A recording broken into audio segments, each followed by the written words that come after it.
Assalamualaikum, this is Shehbaz Ali and I welcome you all on my YouTube channel Shikarpur physics academy. उम्मीद है आप सब ठीक होंगे।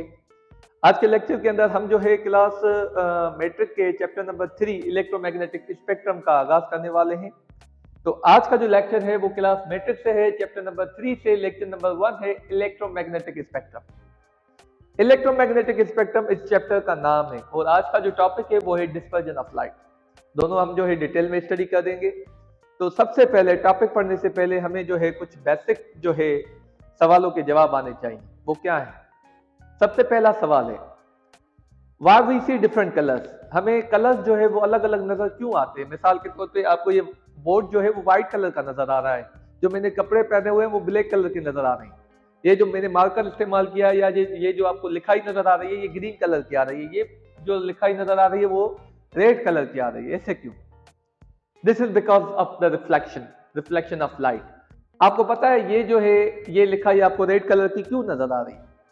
वो इस वजह से है क्योंकि ये लिखाई जो है ये रेड कलर जो है वो रिफ्लेक्ट कर रही है, बाकी सारे कलर्स अपने अंदर एब्जॉर्ब कर रही है। ये आपको व्हाइट बोर्ड क्यों नजर आ रहा है? क्योंकि ये व्हाइट लाइट जो है वो रिफ्लेक्ट कर रहा है, बाकी सारी जो लाइट इस पे पड़ रही है वो एब्जॉर्ब कर रहा है। तो ये आपको ब्लैक या फिर ये आपको ग्रीन नजर क्यों आ रही है? क्योंकि ग्रीन लाइट को रिफ्लेक्ट कर रही है, बाकी सारे कलर्स एब्जॉर्ब कर रही है। So this is the reason why we see different colours. हमें कलर्स क्यों नजर आते हैं? Due to the fact of reflection. Reflection क्या होती है? टकरा के वापस जाना। जब लाइट टकरा के वापस जाती है तो इस वजह से रिफ्लेक्शन की वजह से जो है हमें डिफरेंट डिफरेंट कलर्स जो है वो नजर आते हैं। ठीक है, अच्छा व्हाट आर डिफरेंट कलर्स? ये डिफरेंट कलर्स क्यों होते हैं? मिसाल के तौर पे ये ब्लैक कलर क्यों है, ये ग्रीन कलर क्यों है, ये रेड कलर क्यों है? जैसे कि आपको पता है हमारा जो साउंड होता है वो अलग अलग क्यों होता है। मिसाल के तौर पे मैं आपको पढ़ा रहा हूं, मेरा जो साउंड होगा वो अलग होगा, कोई और टीचर आपको पढ़ाएगा उसकी जो साउंड क्वालिटी होगी वो अलग होगी। सिमिलरली आप देखते हैं कि आप पियानो जब बजाते हैं उसकी कीज जो होती है हर की में अलग अलग जो है आवाज प्रोड्यूस होती है। क्यों? Due to the difference of frequency. क्योंकि हर आवाज की जो फ्रीक्वेंसी होती है वो अलग होती है। That's why we have different sounds. मेरा जो आवाज है उसकी फ्रीक्वेंसी कुछ अलग है, किसी और टीचर का की जो आवाज की फ्रीक्वेंसी होगी वो अलग होगी। तो हर साउंड की जो फ्रीक्वेंसी होती है वो अलग होती है। दैट्स व्हाई कि उन सारे जो आवाज होते हैं वो अलग अलग होते हैं। तो उम्मीद है ये दोनों सवालों के जवाब आपको मिल गए होंगे और समझ में भी आए होंगे। चलिए अपने जो है टॉपिक की तरफ जो है बढ़ते हैं। जो हमारा टॉपिक है वो है dispersion of light. Dispersion of light का मतलब क्या होता है? डिस्पर्जन का मतलब होता है फैलना, लाइट का फैलना। ठीक है, चलिए पढ़ते हैं, इसकी डेफिनेशन को डिस्कस करते हैं। Splitting white light into its constituent colours when it passes through a glass prism is called dispersion of white light. मतलब जब व्हाइट लाइट एक ग्लास प्रिज्म के थ्रू पास होती है तो वो मल्टीपल डिफरेंट कलर्स में स्प्लिट हो जाती है। इस पूरे प्रोसेस को हम नाम देते हैं डिस्पर्जन ऑफ लाइट। मिसाल के तौर पे आपने अक्सर देखा होगा कि रेनबो देखा होगा। अब रेनबो क्या होता है? रेनबो मल्टीपल कलर्स का एक जो है पैटर्न होता है जो कि आपको नजर आता है। वो क्यों नजर आता है? जब व्हाइट लाइट किसी भी दूसरे मीडियम में से पास होती है तो वो व्हाइट लाइट जो है वो स्प्लिट हो जाती है। अब व्हाइट लाइट स्प्लिट क्यों होती है? आपको जो व्हाइट लाइट नजर आती है, मिसाल के तौर पे जो मैं बाहर देख रहा हूँ सनलाइट आ रही है, वो आपको व्हाइट लाइट की नजर आती है। क्यों? एक्चुअल में वो व्हाइट लाइट की नहीं है, उसमें millions and millions of colours होते हैं। पर फॉर सिंप्लीफिकेशन हम वहां पे जो है सिर्फ 7 कलर्स को डिस्कस करते हैं जिसे हम विबग्योर के नाम से जानते हैं। तो वो कलर्स हम कैसे देख सकते हैं? मतलब हमें तो व्हाइट लाइट नजर आ रही है। तो जब आप इस प्रिज्म का इस्तेमाल करेंगे, ये जो है ये एक प्रिज्म है। ठीक है, प्रिज्म क्या होता है? एक ऐसा गिलास या प्लास्टिक का मटेरियल होता है जिसकी 3 साइडें जो होती है वो रेक्टेंगुलर होती है, 2 साइडें जो होती है वो ट्रायंगल होती है। जब इसमें से व्हाइट लाइट क्रॉस करती है, मतलब इंडक्ट होती है, मतलब पास होती है, तो वो स्प्लिट हो जाती है। स्प्लिट का मतलब है वो फैल जाती है अपने कंस्टिट्यूएंट कलर्स में। वो कौन से कलर से? अच्छा, वो जो स्प्लिट जो हो जाती है मल्टीपल कलर्स में, उसका रीजन क्या है? उसका रीजन है रिफ्रैक्शन। रिफ्रैक्शन हमने जो है पढ़ा हुआ है कि रिफ्रैक्शन क्या होती है? The bending of light when it enters from one medium to another medium. जब लाइट जो है हवा में से इसमें जाती है तो वो बेंड हो जाती है। इस बेंडिंग की वजह से हमें जो है मल्टीपल कलर्स फॉर्म होते हुए नजर आते हैं। एक और रीजन भी ये डिस्कस करते हैं। तो चले, यहाँ पे मैंने एक प्रिज्म बनाया हुआ है, यहाँ पे आप देख सकते हैं, दिस इज कॉल्ड प्रिज्म। जब व्हाइट लाइट आती है ऐसे, मिसाल के तौर पे सन में से ऐसे व्हाइट लाइट आती है, दिस इज व्हाइट लाइट, ठीक है। अब जब वो व्हाइट लाइट आ रही है सन में से, मतलब that is an electromagnetic wave which do not require any medium, मतलब ये लाइट जो है एक इलेक्ट्रोमैग्नेटिक वेव है। अब इसमें जितने भी कलर्स हैं वो हमें नजर नहीं आते। वो क्यों नजर नहीं आते? क्योंकि यहाँ पे इस कलर के अंदर इन सारों की स्पीड जो है वो सेम है। मतलब हवा में जब वो ट्रेवल करती है व्हाइट लाइट, तो उसके अंदर जितने भी कलर्स हैं उन सारों की स्पीड सेम होती है। वो कितनी होती है? वो होती है 3 × 10⁸ मीटर पर सेकेंड, ठीक है।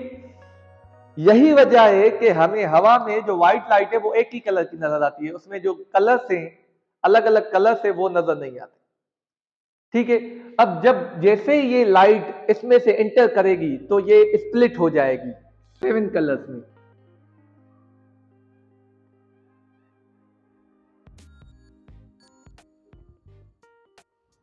ये 7 कलर्स में स्प्लिट हो जाएगी। अब ये भी डिस्कस करेंगे कि ये 7 कलर्स कौन कौन से होंगे और सबसे पहला कलर कौन सा होगा, उनका पैटर्न क्या होगा, सारा कुछ डिस्कस करेंगे।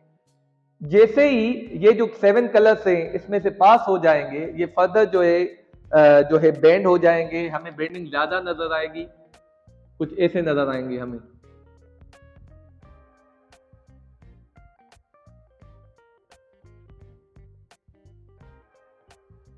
ये ऐसे नजर आएंगे, ठीक है। अब सबसे पहले हम कैसे याद कर सकते हैं अब ये 7 कलर्स जो हैं कौन कौन से हैं और इनका जो पैटर्न है वो कौन कौन सा है? तो एक जो है एक वर्ड इस्तेमाल होता है, एक शॉर्ट फॉर्म इस्तेमाल होता है जिसकी मदद से आप इनका पैटर्न याद कर सकते हैं, विबग्योर के नाम से। विबग्योर,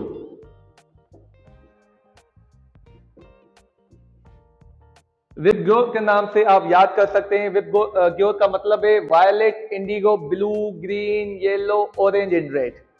तो सबसे पहला कलर जो हमें देखने को मिलता है यहाँ पे वो रेड है, ठीक है। उसके बाद दूसरा कलर जो मिलता है हमें वो है ऑरेंज। तीसरा कलर जो हमें मिलता है वो है येलो, और चौथा कलर जो हमें मिलता है वो है ग्रीन, और पांचवा कलर जो मिलता है वो हमें ब्लू, और उसके बाद है इंडिगो, और आखिरी जो कलर हमें मिलता है वो है वायलेट। तो ये 7 कलर्स हैं जो कि हमें जब व्हाइट लाइट जो है वो इस प्रिज्म में पास होती है तो हमें ये 7 कलर देखने को मिलते हैं, ठीक है। यहां सबसे पहला जो कलर हमें देखने को मिलता है वो है रेड, उसके बाद ऑरेंज, फिर येलो, फिर ग्रीन, फिर ब्लू, फिर इंडिगो, आखिर में वायलेट। ये जो है पैटर्न हमें नजर आता है। अब इसमें इसका मतलब ये नहीं है कि सिर्फ यही कलर्स होते हैं, सिंप्लीफिकेशन के लिए हम जो है वो ये कलर्स लेते हैं। बाकी तो व्हाइट लाइट के अंदर बहुत सारे कलर्स होते हैं, मिलियंस कलर्स होते हैं, ठीक है। अब ये जो है ये प्रोसेस हो क्यों रहा है? ये रिफ्रैक्शन की वजह से हो रहा है। अगर आपसे कोई भी पूछे what is the reason behind dispersion of light, you must answer refraction. उसमें रिफ्रैक्शन होती है, रिफ्रैक्शन मतलब बेंडिंग हो जाती है। बेंडिंग हो जाती है तो हमें जो कॉन्स्टिट्यूएंट्स कलर्स हैं वो एक पैटर्न में नजर आते हैं। अब यहां पे आप देखें कि इसकी स्पीड व्हाइट लाइट की यहाँ पे हवा में सेम थी, इसी वजह से हमें जो है मल्टीपल कलर्स नहीं नजर आ रहे थे। जैसे ही ये इंटर हुई प्रिज्म के अंदर तो इन सारे कलर्स की जो स्पीड होती है वो चेंज हो जाती है। मतलब हवा में या वैक्यूम में इन सारे कलर्स की स्पीड जो है वो सेम होती है, इसी वजह से वो हमें नजर नहीं आती। वो स्पीड क्या है? 3 × 10⁸ मीटर पर सेकेंड। पर जैसे ही ये इंटर हुए एक प्रिज्म के अंदर तो इनकी स्प्लिटेशन हो जाती है, मतलब ये स्प्लिट हो जाते हैं। वो स्प्लिट क्यों हो जाते हैं उसका मेन रीजन आपको बता रहा हूं, याद रखिएगा, due to difference in the speed of all colours. यहां पे तो हर कलर की स्पीड सेम है, पर जैसे ही ये इस मीडियम के अंदर आ रहे हैं, गिलास के मीडियम के अंदर आ रहे हैं, तो इन सारों की स्पीड अलग अलग है, चेंज हो जाती है। दिस इज द रीजन कि ये जो है सारे कलर्स हमें एक पैटर्न के फॉर्म में मिल जाते हैं। वो पैटर्न आपको मैंने बता दिया, ये होता है। अब यहाँ पे एक और बहुत इंपॉर्टेंट सवाल जो है वो जन्म लेता है कि सबसे पहले हमें रेड कलर क्यों नजर आता है और सबसे आखिर में हमें वायलेट कलर क्यों नजर आता है? इसका भी बहुत इंपॉर्टेंट जो है वो एक रीजन है, वो ये है आपको पता है कि रेड कलर सबसे कम डेविएट होता है। वो सबसे कम डेविएट इस वजह से होता है क्योंकि उसकी स्पीड सबसे ज्यादा है। अब यहां पे इसकी स्पीड सेम है सारे कलर्स की, पर प्रिज्म के अंदर तो सेम नहीं है ना। तो सबसे ज्यादा स्पीड किसकी है प्रिज्म के अंदर? वो रेड कलर की है। जब स्पीड सबसे ज्यादा होगी तो डेविएशन सबसे कम होगी, आपको पता होना चाहिए। तो deviation depends upon the speed, कि ये जो डेविएशन हो रही है वो स्पीड के बुनियाद पे हो रही है। अब रेड की स्पीड सबसे ज्यादा है तो डेविएशन कम से कम, और वायलेट की स्पीड सबसे कम है तो उसमें डेविएशन सबसे ज्यादा है। ठीक है, मतलब जितनी स्पीड ज्यादा होगी डेविएशन उतनी ही कम होगी। दिस इज द रीजन कि पहले पहले हमें जो कलर नजर आ रहा है वो रेड नजर आ रहा है, क्योंकि इसकी डेविएशन सबसे कम है, because it has the maximum speed in the spectrum. ठीक है, तो जैसे ही आप देख रहे हैं कि ये जो है यहाँ पे स्पीड जो है वो कम हो रही है, डेविएशन बढ़ रही है। With respect to speed deviation बढ़ रही है। और इन सारों की जो वेवलेंथ होती है वो अलग अलग होती है। आपको पता है wavelength is the distance between two crest, two consecutive crest और टू ट्रफ। जैसे कि स्क्रीन पे आप देख रहे हैं कि ये टेबल है जो कि आपको दिखा रही है कि wavelength of each colour is different. ठीक है, वो आपको नैनोमीटर्स में दी जाती है, because the wavelength is quite low value, मतलब उसका वैल्यू जो होता है वो बहुत ही कम होता है। इसी वजह से वो जो है वेवलेंथ जो है हमें नैनोमीटर्स में दी जाती है। तो उम्मीद है ये जो है सारा जो प्रोसेस होता है ये डिस्पर्जन होती है। आपको बता दिया कि कलर्स हमें क्यों नजर आते हैं, डिफरेंट कलर्स क्यों होते हैं, इसका रीजन क्या होता है कि डिस्पर्जन क्यों होती है, रिफ्लेक्शन की वजह से होती है। और जब रिफ्लेक्शन होती है हमें मल्टीपल कलर्स नजर आते हैं, पहले कौन से आते हैं बाद में कौन से आते हैं, और जो है सारा कुछ पैटर्न जो है सारा कुछ 100% मैंने आपको बता दिया है। तकरीबन यही टॉपिक था। फाइनली एक और चीज है जो कि आपके साथ डिस्कस करनी है। यहाँ पे आप देख सकते हैं ये लिखा हुआ है, the colour pattern produce in the dispersion is called spectrum of light.